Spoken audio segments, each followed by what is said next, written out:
நான் தான் கருப்பன் வந்திருக்கேன். என் பிள்ளையே, நீ வாழ்வில் எதிர்கொள்ளும் அனைத்து சிக்கல்களும் எப்படியாவது தீரும் என்ற நம்பிக்கையோடு போராடுகிறாய்.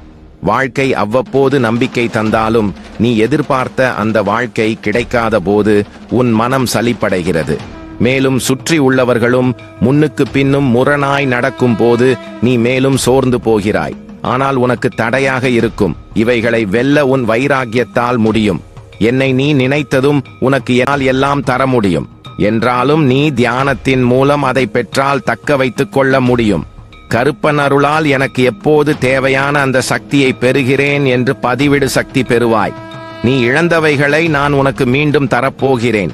அதே நேரம் இதற்கு முன்பு அதனை எப்படி இழந்தாய் என்பதை நீ அறிவாய். மீண்டும் அந்த தவறுகளை செய்யாது இரு.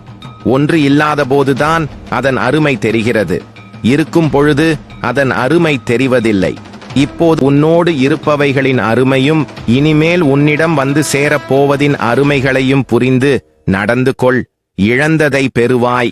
உன் கோபத்தை ஒரு பொழுதும் உணவின் மீது காண்பிக்காதே. உணவை வீணாக்காதே. கிடைக்கும் ஒவ்வொன்றின் அருமையை உணர்ந்து கொள். உன்னோடு இருக்கும் ஒவ்வொரு மனிதரின் அருமையை உணர்ந்து கொள். நான் உனக்கு தருவதை பத்திரமாக வைத்துக்கொள். என் தரிசனம் பெற்று எப்படி உன் உள்ளம் குளிர்ந்ததோ அப்படி உன் இல்லத்தில் உள்ளவர்கள் அனைவரும் மனம் குளிரும்படியாக நீ வேண்டி அந்த பிரார்த்தனையை நிறைவேற்றித் தருகிறேன். என் பிள்ளையே, அதற்கான முயற்சியை முழு மகிழ்ச்சியோடு செய்திடு என் மக்கா.